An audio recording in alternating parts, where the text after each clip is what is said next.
ನಾನು ನನ್ನ ತಂದೆ ತಾಯಿಗೆ ಹುಟ್ಟಿರುವವನು, ಮೊದಲು ಅವರನ್ನ ನಂಬ್ತೀನಿ, ಆಮೇಲೆ ದೇವರು. ಬಿಜೆಪಿ ಅವರು ಹಿಂದೂ ಧರ್ಮವನ್ನ ಅಡವಿಟ್ಟುಕೊಂಡಿದ್ದಾರೆ. ಬಿಜೆಪಿ ನಾಯಕರಿಗೆ ಆ ದೇವರೇ ಶಾಪವನ್ನ ಕೊಡ್ತಾನೆ. ಬಿಜೆಪಿ ವಿರುದ್ಧ ಮಧು ಬಂಗಾರಪ್ಪ ವಿವಾದಾತ್ಮಕ ಹೇಳಿಕೆ ನೀಡಿದ್ದಾರೆ. ಈ ದೇಶಕ್ಕೆ ಜಾತಿ ಧರ್ಮದ ಒಳಜಗಳ ತಂದಿದ್ದು ಬಿಜೆಪಿಯವರು. ಬಿಜೆಪಿ ಅವರಿಗೆ ಮೊದಲು ದೇವರು ಒಳ್ಳೆ ಬುದ್ಧಿ ಕೊಡಲಿ. ಬಿಜೆಪಿ ನಾಯಕರ ವಿರುದ್ಧ ಕಿಡಿಕಾರಿದ್ದಾರೆ ಮಧು ಬಂಗಾರಪ್ಪ.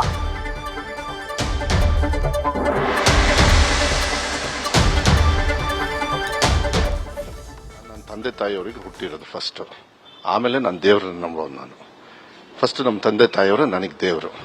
ಹಾದಿ ಬೀದಿನೆಲ್ಲ ರಾಮನ್ ತಂದು ಇವ್ರು ರಾಜಕಾರಣ ಮಾಡ್ತಕ್ಕಂಥ ಪದ್ಧತಿನ ಈ ದೇಶದಲ್ಲಿ ನಾವು ಧಿಕ್ಕರಿಸಬೇಕಾಗತ್ತೆ. ಯಾವತ್ತು ದೇವರು ಅಂತ ಹೇಳಿದ್ರೆ ಗುಡಿಯಲ್ಲಿ ಇರ್ತದೆ, ಪವಿತ್ರವಾಗಿರ್ತಕ್ಕಂಥ ಸ್ಥಾನ, ಅದಕ್ಕೆ ಅಂತ ಸಂಪ್ರದಾಯ ಹಿರಿಯರು ಹೇಳ್ಕೊಟ್ಟಿರ್ತಾರೆ. ಈ ಚರ್ಚೆನ ತಂದು ಬಿಜೆಪಿಯವರು ಹಿಂದೂ ಧರ್ಮನ ಅಡ ಇಟ್ಕೊಂಡು ಎಲ್ಲ ಇರೋ 3 ಕೋಟಿ ದೇವರುಗಳನ್ನು ಅಡ ಇಟ್ಕೊಂಡು ರಾಜಕಾರಣ ಮಾಡೋದಿದೆಯಲ್ಲ, ಅವ್ರಿಗೆ ನಾನು ಹೇಳ್ತೀನಿ, ಇವ್ರು 3 ಕೋಟಿ ದೇವರು ಕೂಡ ಅವರಿಗೆ ಶಾಪ ಕೊಡ್ತಾರೆ, ನಮಗಂತೂ ಕೊಡೋದಿಲ್ಲ. ಯಾಕೆ ನಮ್ದು ಹೃದಯದಲ್ಲಿ ಇರ್ತಕ್ಕಂಥದ್ದು ನಮ್ದೇ ಆಗಿರ್ತಕ್ಕಂಥದ್ದು ಎಲ್ಲಾ ದೇವರು 3,000 ಕೋಟಿ ಅಲ್ಲ, ಇನ್ನು ಎಷ್ಟು 3 ಲಕ್ಷ ಕೋಟಿನ ಎಷ್ಟು ಇದಾವೆ ದೇವರುಗಳು, ಎಲ್ಲರೂ ಕೂಡ ನಮ್ಮ ಹೃದಯದಲ್ಲಿರೋರು. ಇದನ್ನ ಹಾದಿ ಬೀದಿಗೆ ತಂದವರು ನಾವಲ್ಲ. ಒಂದು ಧರ್ಮನ ಪ್ರಚೋದನೆ ಮಾಡೋದು, ಒಂದು ಧರ್ಮನ ದ್ವೇಷ ಮಾಡೋದು, ಹಿಂದೂಗಳು ಅಂತ ಹೇಳೋದಿದೆಯಲ್ಲ, ಅವರನ್ನ ನಾವು ಧಿಕ್ಕರಿಸ್ತೀವಿ. ಅದೇ ಬಿಜೆಪಿ ಅವ್ರ ಸಂಪ್ರದಾಯ. ಆ ಸಂಪ್ರದಾಯನೂ ಧಿಕ್ಕರಿಸ್ತೀವಿ, ಅವ್ರನ್ನೂ ಧಿಕ್ಕರಿಸ್ತೀವಿ.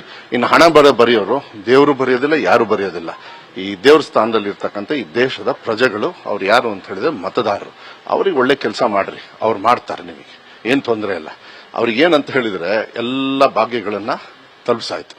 ಇವತ್ತು 32-33% ಬಿಜೆಪಿ ಅವರು ಏನಾದ್ರು ಮತ ಅವ್ರು ತಗೊಂಡಿದ್ರೆ ಅದರಲ್ಲಿ 90% ಅಂದ್ರೆ 33% ಅಲ್ಲಿ ಆಲ್ಮೋಸ್ಟ್ 30% ಎಲ್ಲ ಭಾಗ್ಯನ 2,000 ರೂಪಾಯಿ ಫ್ರೀ ಕರೆಂಟು, ಅನ್ನಭಾಗ್ಯ ಮತ್ತೆಲ್ಲ ಶಕ್ತಿ ಯೋಜನೆಯಲ್ಲಿ ಫ್ರೀಯಾಗಿ ಓಡಾಡೋರು ಯಾರು ಅಂತ ಮೊದಲನೇದಲ್ಲಿ ಕ್ಯೂವಲ್ಲಿ ನಿಲ್ಲೋರೆ ಈ ಬಿಜೆಪಿ ಅವರು. ಯಾರು ಇದನ್ನ ದೇವರನ್ನ ಬೀದಿಗೆ ತಂದು ನಿಲ್ಸಿದಾರಲ್ಲ ಅವರೇ. ನೋಡ್ರಿ, ಅವ್ರಿಗೆ ನಾನು ಉತ್ತರ ಕೊಡೋದಕ್ಕಿಲ್ಲ, ಮತದಾರರಿಗೆ ನಾನು ಉತ್ತರ ಕೊಡ್ತೀನಿ. ನೀವು ಕೇಳಿರೋ ಪ್ರಶ್ನೆಗೆ ಹೇಳ್ತೀನಿ, ಅವರಿಗೆ ಶಾಪ ದೇವರೇ ಕೊಡ್ತಾನೆ, ನಾವು ಕೊಡೋದಿಲ್ಲ. ಅವ್ರು ಯಾರ ಮೂಲಕ ಕೊಡ್ತಾರಂದ್ರೆ ಈ ದೇಶದ ಒಳ್ಳೆ ಮತದಾರರಿದ್ದಾರೆ, ಅವ್ರು ಮಾಡ್ತಾರೆ. ಅಯೋಧ್ಯೆಗೆ ಭಕ್ತರನ್ನೆಲ್ಲ ಕಳಿಸ್ತಾ ಇದ್ದಾರೆ ಈಗ ಬಿಜೆಪಿ ಅವರು ಹೇಳ್ತಿರೋದು. ಹಂಗಾರೆ ನಾನು ಒಂದು ಹೇಳ್ತೀನಿ, ಅಯೋಧ್ಯೆಗೆ ನಾವು ಹೋಗಲ್ಲ, ಇವರಿಗೆ ಪುಣ್ಯನ ಮಾಡಿಲ್ಲ. ಹಂಗಾರೆ ಬ್ಯಾಲೆನ್ಸ್ ಬಿಜೆಪಿ ಅವರು ಇಲ್ಲಿ ಉಳ್ಕೊಂಡ್ರಲ್ಲ, 33% ವೋಟರ್ಸ್ ಬಿಜೆಪಿ ಅವರು ಎಲ್ಲರನ್ನೂ ಕರ್ಕೊಂಡು ಹೋದ್ರಂತ. ಇವರು ಅಯೋಧ್ಯೆಗೆ 3% ಕರ್ಕೊಂಡು ಹೋಗ್ಲಿ, ಇನ್ 30% ಏನು ಅವ್ರಿಗೆ ಶಾಪ ಕೊಟ್ಟಾರಂತ, ಅವ್ರು ಕೆಟ್ಟವ್ರಂತ, ಅವ್ರು ನಮ್ಮ ಜೊತೆ ಕಾಂಗ್ರೆಸ್ ಅವ್ರ ಜೊತೆಗೆ ಸೇರಿರೋರಂತ. ಏನ್ರಿ ಇದು ಸಂಪ್ರದಾಯ? ಅಲ್ಲಿಗೆ ಹೋದವ್ರು ಪುಣ್ಯ ಮಾಡಿರ್ತಾರೆ, ಇಲ್ಲೇ ಕುತ್ಕೊಂಡು ಆ ಟಿವಿಯಲ್ಲಿ ನೋಡಿ ನಮಸ್ಕಾರ ಮಾಡ್ತಾರಲ್ರಿ. ಹೋಗಿ ದೇವ್ರ ಗುಡಿಗೆ ಹೋಗಿ ನಮಸ್ಕಾರ ಮಾಡೋದು ಇದು. ನಾ ಹೇಳಿದ್ನಲ್ಲ, ಬೆಳಗ್ಗೆ ಎದ್ದು ನಾವೆಲ್ಲ ನೋಡೋದು ನಮ್ಮ ತಂದೆ ತಾಯಿಯವ್ರ ಫೋಟೋ ನೋಡ್ತೀವಿ, ದೇವ್ರ ಫೋಟೋ ನೋಡ್ತೀವಿ. ಆಮೇಲೆ ಏನು, ರಾಜಕಾರಣಿಗಳು ವೋಟರ್ಸ್ನ ನೋಡ್ಕೊಳ್ತಾರೆ. ಯಾರು ನಮ್ಮನ್ನ ಈ ಶಕ್ತಿ ಕೊಟ್ಟಿರ್ತಾರೆ ಅವ್ರನ್ನ ನೋಡ್ಬೇಕು. ಇವ್ರು ಕುತ್ಕೊಂಡು ಎಲ್ಲದನ್ನು ಕೂಡ ಮಾತೆತ್ತಿದ್ರೆ ನೀವು ಪಾಕಿಸ್ತಾನಿಗೆ ಹೋಗಿ, ನೀವು ಇಲ್ಲಿ ಹೋಗಿ.